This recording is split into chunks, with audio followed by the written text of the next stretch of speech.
दृष्टि आईएएस के टुडे जी के प्रोग्राम में आपका स्वागत है। शुरुआत करते हैं पिछले अभ्यास प्रश्न से, जिसमें हमने आपसे पूछा था, राज्यपाल के संबंध में निम्नलिखित कथनों पर विचार कीजिए। कथन 1 था, यह राज्य का कार्यकारी प्रमुख होता है। कथन 2 था, यह एक से अधिक राज्यों में राज्यपाल के रूप में कार्य कर सकता है।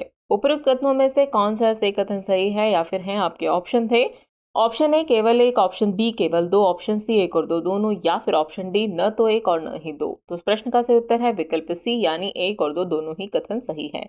आप में से कई व्यूअर्स ने इस प्रश्न का एकदम ठीक जवाब दिया है। चलिए अब आगे की बात को एक्सप्लेनेशन से समझते हैं।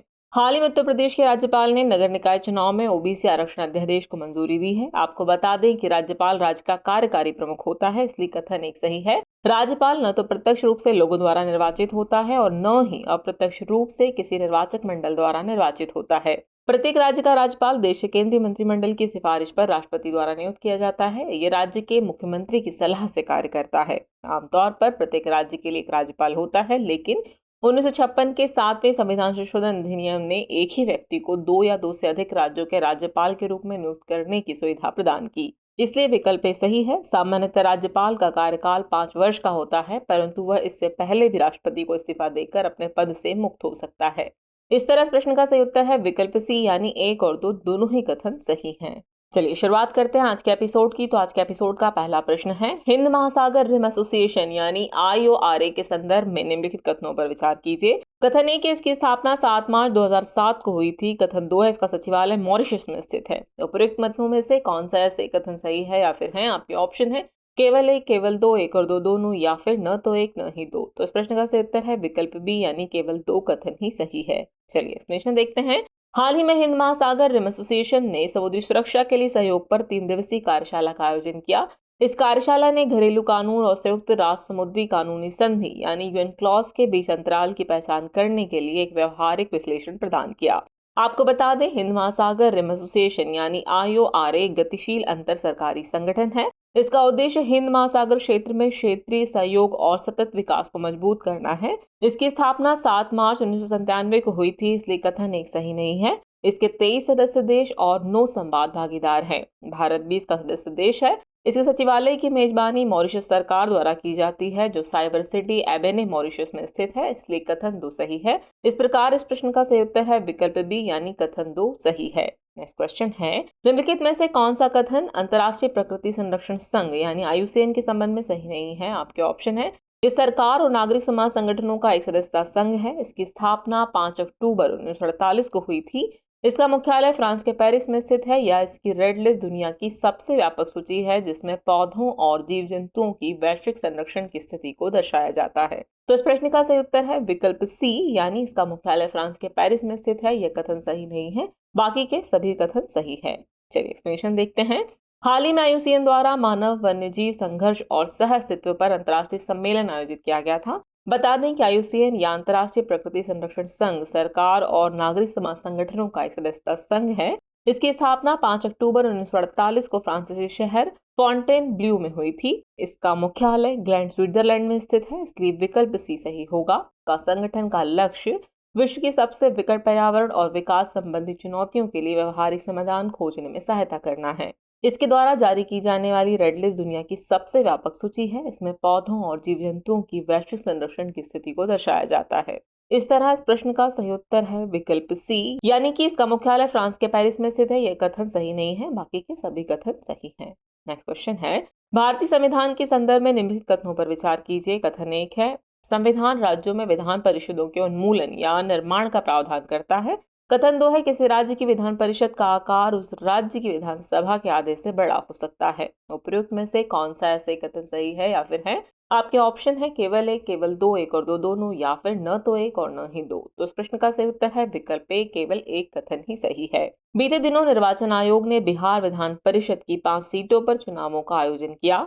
गौरतलब है कि संविधान के भाग 6 में अनुच्छेद 168 से 212 राज्य विधानमंडल के संगठन, संरचना, अवधि, प्रक्रिया, विशेषाधिकार, शक्ति आदि से संबंधित है। भारत में राज्य विधानमंडलों के संगठन में एक रूपता नहीं है, क्योंकि अधिकांश राज्यों में एक सदनीय प्रणाली है, जबकि कुछ राज्यों में द्विसदनीय प्रणाली है। भारत के केवल 6 राज्यों में द्वितीय सदन के रूप में विधान परिषद मौजूद है। ये राज्य हैं आंध्र प्रदेश, कर्नाटक, तेलंगाना, महाराष्ट्र, बिहार और उत्तर प्रदेश। भारतीय संविधान का अनुच्छेद 169 राज्यों में विधान परिषदों के उन्मूलन या निर्माण का प्रावधान करता है, इसलिए कथन एक सही है। राज्य विधान परिषद की अधिकतम संख्या विधानसभा की कुल संख्या की 1/3 और न्यूनतम 40 तय की गई है, इसलिए कथन 2 सही नहीं है। इस प्रकार इस प्रश्न का सही उत्तर है विकल्प ए, यानी केवल एक कथन ही सही है।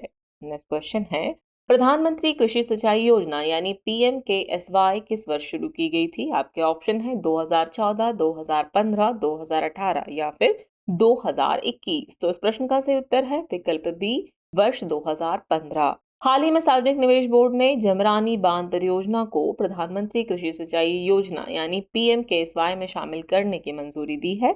आपको बता दें कि प्रधानमंत्री कृषि सिंचाई योजना यानी PMKSY एक केंद्र प्रायोजित योजना है। ये योजना वर्ष 2015 में शुरू की गई थी, इसलिए विकल्प बी सही है।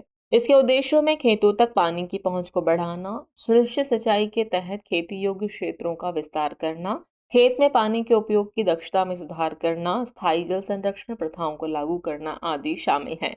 इसके विभिन्न घटक हैं, जिसमें शामिल है त्वरित सिंचाई लाभ कार्यक्रम, कमान क्षेत्र विकास और जल प्रबंधन, हर खेत को पानी सतही लघु सिंचाई, हर खेत को पानी भूजल, पर ड्रॉप मोर क्रॉप और वाटरशेड विकास। तो इस प्रश्न का सही उत्तर हुआ विकल्प बी, यानी कि वर्ष 2015। नेक्स्ट क्वेश्चन है, पेट्रोलियम और प्राकृतिक गैस नियामक बोर्ड के संदर्भ में निम्नलिखित कथनों पर विचार कीजिए। कथन 1 है, एक वैधानिक निकाय है। कथन 2 है, इसका कार्य गैस के लिए प्रतिस्पर्धी बाजार को बढ़ावा देना है। कथन 3 है, इसके फैसलों के खिलाफ विद्युत अपीलीय न्यायाधिकरण के समक्ष अपील की जाती है। दिए गए कूट का प्रयोग कर आपको सही उत्तर चुनना है। आपके ऑप्शन है केवल 1 और 2, केवल 2 और 3, केवल 1 और 3 या फिर 1, 2 और 3। तो इस प्रश्न का सही उत्तर है विकल्प डी, 1, 2 और 3 तीनों ही कथन सही हैं।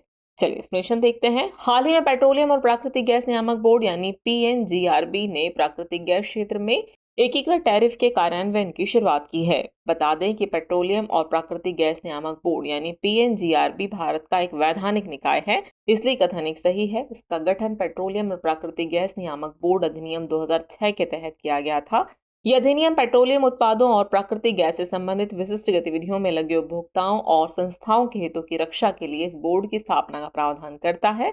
इसका एक कार्य गैस के लिए प्रतिस्पर्धी बाजारों को बढ़ावा देना भी है, इसलिए कथन 2 सही है। इसके फैसलों के खिलाफ अपील विद्युत अपील न्यायाधिकरण के समक्ष की जाती है, इसलिए कथन 3 भी सही है। इस तरह इस प्रश्न का सही उत्तर विकल्प डी होगा, यानी तीनों ही कथन सही होंगे। अगला प्रश्न है, निम्नलिखित में से कौन किसान क्रेडिट कार्ड यानी KCC योजना के तहत व्यय में शामिल नहीं है? आपके ऑप्शन है फसलों की खेती के लिए अल्पावधि ऋण आवश्यकताएं, कंबाइन हार्वेस्टर ट्रैक्टर और मिनी ट्रक की खरीद, कृषक परिवारों की उपभोग आवश्यकताएं या फिर फसल कटाई के बाद का खर्च। तो इस प्रश्न का सही उत्तर है विकल्प बी, कंबाइन हार्वेस्टर ट्रैक्टर और मिनी ट्रक की खरीद। यह KCC के तहत शामिल नहीं है, बाकी के सभी शामिल हैं। चलिए एक्सपेंशन की बात को समझते हैं। इस वर्ष किसान क्रेडिट कार्ड योजना के तहत ऋण वितरण के मामले में पुणे देश का शीर्ष प्रदर्शन करने वाला जिला बन गया है। आपको बता दें कि किसान क्रेडिट कार्ड यानी KCC योजना बैंकिंग प्रणाली से एकल खिड़की के तहत पर्याप्त और समय पर ऋण सहायता प्रदान करने के लिए वर्ष 1998 में शुरू की गई थी। किसान बीज, उर्वरक, कीटनाशक आदि जैसे कृषि आदानों को आसानी से खरीदने के लिए इसका उपयोग कर सकते हैं। KCC योजना खेती के विभिन्न चरणों में किसानों की वित्तीय आवश्यकताओं को पूरा करती है, जैसे कि फसलों की खेती के लिए अल्पावधि ऋण आवश्यकताएं, कटाई के बाद का खर्च, उत्पादन विपणन ऋण, कृषि संपत्तियों और कृषि से संबद्ध गतिविधियों के रखरखाव के लिए कार्यशील पूंजी और कृषि और संबद्ध गतिविधियों के लिए निवेश ऋण की आवश्यकता। इस तरह इस प्रश्न का सही उत्तर होगा विकल्प बी, यानी कंबाइन हार्वेस्टर ट्रैक्टर और मिनी ट्रक की खरीद। यह KCC की योजना के तहत व्यय में शामिल नहीं है, बाकी के सभी शामिल हैं।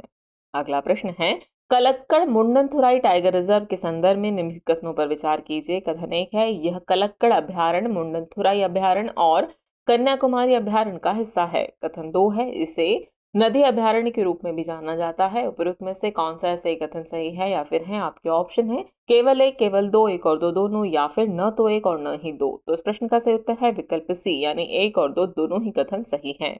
हाल ही में केंद्रीय पर्यावरण मंत्रालय की एक विशेषज्ञ मूल्यांकन समिति ने कलक्कड़ मुंडनथुराई टाइगर रिजर्व यानी KMTR में एक जल विद्युत परियोजना को स्थगित कर दिया है। गौरतलब है कि कलक्कड़ मुंडनथुराई टाइगर रिजर्व तमिलनाडु राज्य में स्थित एक बाघ अभ्यारण्य है। इसे वर्ष 1988 में तमिलनाडु का पहला और देश का 17वां टाइगर रिजर्व घोषित किया गया था। यह 3 मुख्य अभयारण्यों कलक्कड़ अभयारण्य, मुंडनथुराई अभयारण्य और कन्याकुमारी अभयारण्य का हिस्सा है, इसलिए कथन एक सही है।